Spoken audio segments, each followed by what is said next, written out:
दिल्ली में अगले साल असेंबली इंतखाबात की तैयारियों में तेजी आई है और पार्टियां अपने उम्मीदवारों का ऐलान कर रही है। देरसना असदुद्दीन ओवैसी की पार्टी ऑल इंडिया मजलिस इत्तेहादुल मुस्लिमीन ने दिल्ली फसादात की मुबैना मुलजिम ताहिर हुसैन को उम्मीदवार बनाने का ऐलान किया है। ताहिर हुसैन, जो इससे कबल आम आदमी पार्टी के मेंबर थे, अब एमआईएम के उम्मीदवार होंगे। वो मुस्तफाबाद असेंबली हल्के से इंतखाबी मैदान में उतरेंगे।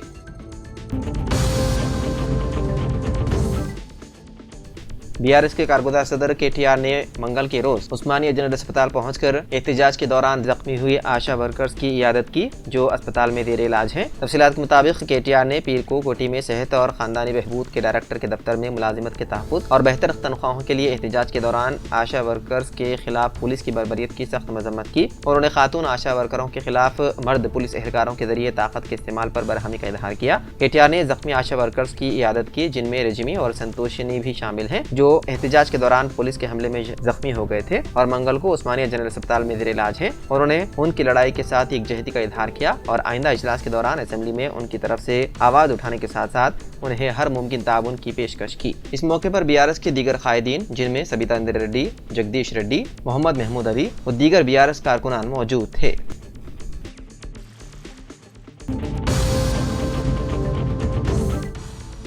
सुप्रीम कोर्ट ने जियो 46 पर तेलंगाना हुकूमत को नोटिस किया जारी। अदालत उज़्मा ने गवर्नमेंट ऑर्डर यानी कि जियो 46 से मुतालिक तेलंगाना हुकूमत को नोटिस जारी करते हुए रियासती हुकूमत को हिदायत दी कि वो जवाबी हलफनामा दाखिल करे, जिसमें उसके मौक़िफ़ और हुक्म के तहत आसामियों को पुर करने के अमर की वजाहत की जाए। ये केस जियो 46 के तहत 900 खाली आसामियों की भर्ती से मुतालिक है, जो मखसूस जोन के अंदर मुकामी उम्मीदवारों के लिए बराह रास्त भर्ती की 95% पोस्टें महफूज रखती हैं।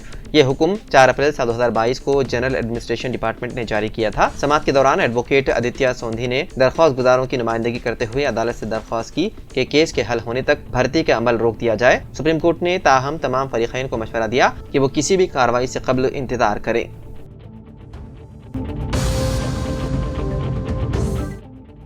तेलंगाना असेंबली के अहाते में तस्वीर और वीडियोस लेने पर पाबंदी आयद कर दी गई। इस सिलसिले में असेंबली की लॉबी में इंतबाही बोर्ड लगाए गए हैं। इस मसले पर अपोजिशन ने नुक्ताचीनी करते हुए कहा कि अपोजिशन के एहतजाज की तस्वीर और वीडियोस को बाहर जाने से रोकने के लिए ऐसा किया गया है। कबल से तस्वीर और वीडियोस पर कोई पाबंदी नहीं थी, ताहम अब नए ज़ाब्ते लगाए गए हैं। अपोजिशन खासतौर पर बीआरएस हुकूमत की जानिब से नाफिज किए गए नए कवानीन पर नाराज है। बीआरएस पार्टी का कहना है कि जमहूरी हुकूमत होने का दावा करने वाली कांग्रेस हुकूमत गैर जमहूरी और आमिराना पॉलिसियों पर अमल पैरा है।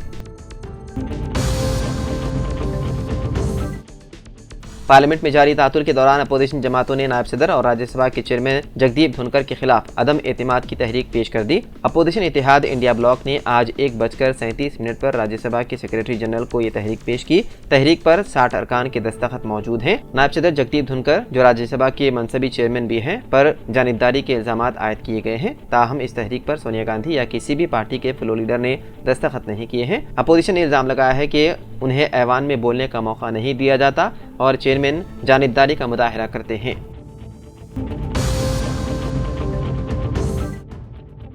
मुंबई के इलाके कुर्ला में पीर की रात महाराष्ट्र की आरटीसी बस ने कई लोगों को रौंद डाला, जिसके नतीजे में 7 अफराद की मौत हो गई और 49 अफराद जख्मी हो गए। उन तमाम को इलाज के लिए अस्पताल में दाखिल कराया गया। जख्मियों को सेवन और कुर्ला भाभा अस्पताल ले जाया गया। यह हादसा Kurla waste railway station road पर अंबेडकर नगर के करीब पेश आया। बस कुर्ला स्टेशन से अंधेरी की तरफ जा रही थी। ये बस बुरहान मुंबई म्युनिसिपल कॉर्पोरेशन की जानिब से जाती है। मुजिम ड्राइवर संजय मौर्य पीर के दिन पहली बार बस चला रहा था। वो 1 दिसंबर को ही कॉन्ट्रैक्ट ड्राइवर के तौर पर शामिल हुआ था। तहकीकात में ये बात सामने आई कि ड्राइवर ने ब्रेक के बजाय एक्सीलेटर दबा दिया, जिसकी वजह से बस बेकाबू हो गई और हादसा पेश आया। पुलिस ने ड्राइवर को गिरफ्तार कर लिया और वो हादसे के बाद से हिरासत में है। ऐनी शाहिदीन के मुताबिक बस ने पैदल चलने वालों, एक ऑटो रिक्शा और 3 गाड़ियों को टक्कर मार दी। ये बस 3 महीने पुरानी है, जो 12 मीटर लंबी इलेक्ट्रिक बस है। ये बस ओलेट्रा कंपनी ने तैयार की है और कॉर्पोरेशन ने उसे लीज पर लिया है।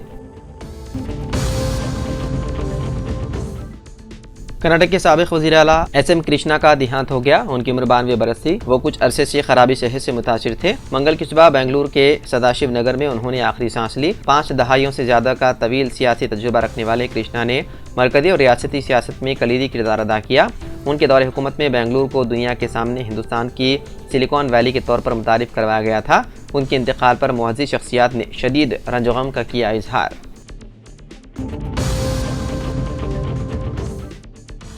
Commissioner task force south zone team और छतरी नाका पुलिस ने एक मुश्तबा हालत में घूमने वाले नौजवान अजय कुमार को गिरफ्तार कर लिया। मुलजिम, जिसकी उम्र 30 साल है और वो छतरी नाका इलाके का रहने वाला बताया गया है, उसके पास एक तलवार जब्त कर ली गई। मुलजिम ने इस तलवार के साथ अपनी तस्वीर फेसबुक पर अपलोड की थी। मुलजिम ने 3 माह कबल 1600 रुपए में तलवार ऑनलाइन खरीदी थी और उसे सालगिरह की तकरीबात में केक काटने के लिए इस्तेमाल करता था।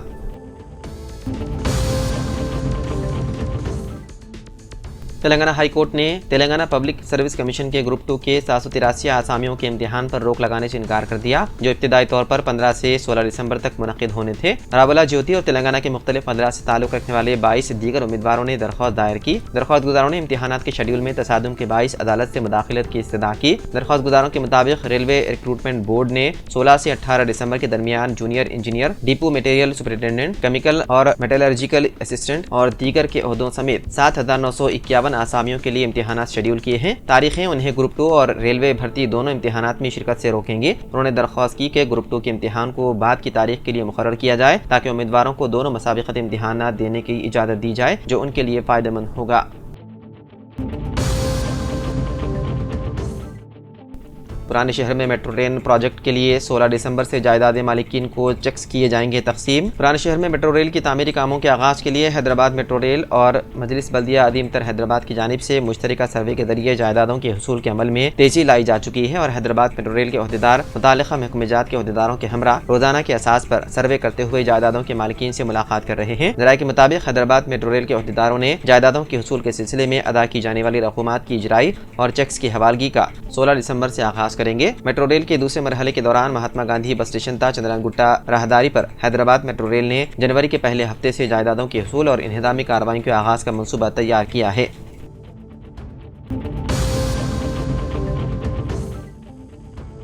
तेलंगाना रियासती हुकूमत लोअर मानेर डैम पर 300 मेगावाट बिजली पैदा करने का मंसूबा बना रही है। लोअर मानेर डैम पर तीरता हुआ सोलार पावर प्लांट हासिल करने के लिए पूरी तरह तैयार है। रियासत में मौजूद आबी ज़खायर को सोलार पावर प्लांट लगाने के लिए इस्तेमाल किया जाएगा। तेलंगाना हुकूमत ने पहला सोलार पावर प्लांट लगाने के लिए लोअर मानेर डैम का इंतखाब किया। अगरचे डैम तकरीबन 80 किलोमीटर तक फैला हुआ है, ताहम डैम के रकबे के 10वें हिस्से पर सोलार पावर प्लांट लगाने का इम्कान है।